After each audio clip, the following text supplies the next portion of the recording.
Pengertian dan fungsi makanan secara umum. Nah, makanan sendiri itu adalah segala sesuatu yang dikonsumsi dan juga mengandung zat gizi untuk menunjang fungsi tubuh. Nah, fungsi makanan bagi tubuh itu meliputi yang pertama sebagai sumber energi, yang kedua itu sebagai sumber pertumbuhan dan perbaikan jaringan, yang ketiga itu pelindung tubuh dan pengatur metabolisme, dan yang keempat itu adalah menghangatkan tubuh dan juga melindungi organ-organ penting. Nah, yang terakhir, yang kelima itu menjaga keseimbangan fungsi tubuh. Nah, yang kedua ada bahan dan juga zat makanan.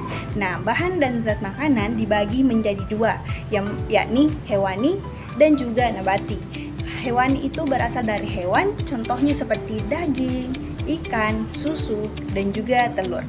Nah, biasanya kaya akan protein hewani dan juga vitamin B12. Nah, sedangkan nabati itu berasal dari tumbuhan seperti sayuran, buah-buahan, biji-bijian, dan juga kacang-kacangan. Nah, biasanya ini kaya akan serat, vitamin, dan juga antioksidan. Nah, jenis zat makanan itu meliputi karbohidrat, protein, lemak, vitamin, mineral, dan juga air. Nah, yang ketiga itu ada kecukupan gizi yang dianjurkan. Nah, sebelum itu kita akan membahas apa sih itu gizi.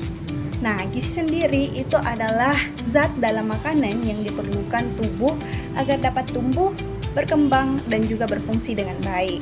Nah, ada juga yang dimaksud dengan AKG atau angka kecukupan gizi. Nah, AKG itu menunjukkan jumlah zat gizi harian yang dianjurkan bagi kelompok umur, jenis kelamin, dan juga aktivitas. Nah, contoh AKG itu berdasarkan usia dan juga aktivitas energi perharinya. Contohnya seperti balita dengan umur 1-3 tahun membutuhkan 1250 sampai 1350 kalori perharinya. Nah, yang kedua itu ada anak dengan usia 4-9 tahun.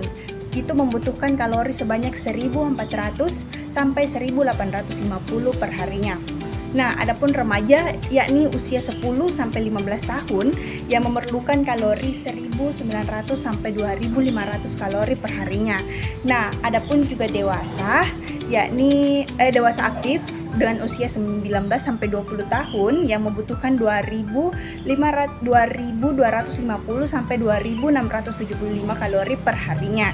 Nah, yang terakhir itu ada lansia. Nah, lansia itu dengan usia 65 tahun. Itu membutuhkan kalori sebanyak 1600 sampai 2000 kalori perharinya.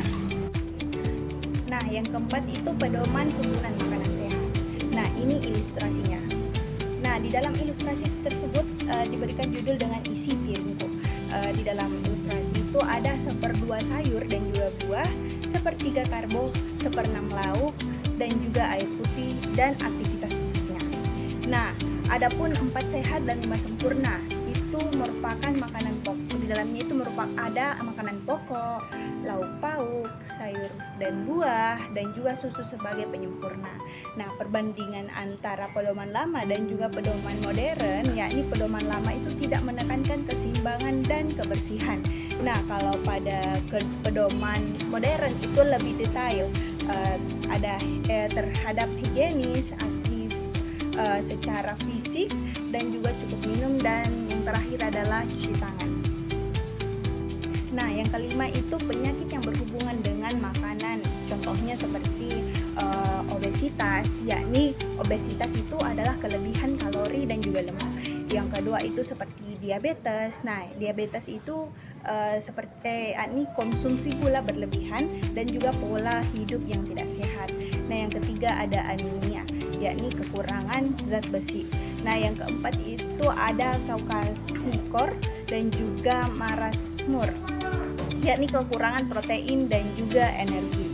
Nah, pencegahan agar terhindar dari penyakit tersebut yakni dengan cara mengkonsumsi makanan bergizi seimbang, cukup protein dan zat besi, serta gaya hidup yang sehat. Nah, yang terakhir itu ada zat aditif pada makanan. Nah, zat aditif sendiri itu adalah bahan tambahan dalam makanan. Ada alami dan juga sintetis. Nah, alami itu berasal dari tumbuhan ataupun hewan. Contohnya seperti pewarna dari kunyit, pemanis seperti madu, pengawet seperti garam. Nah, yang kedua itu ada sintetis. Nah, sintetis itu buatan kimia. Contohnya seperti pengawet seperti formalin, pemanis seperti sakarin, dan juga penyedap seperti MSG. Nah, pengaruh terhadap kesehatan itu bisa menyebabkan alergi, keracunan,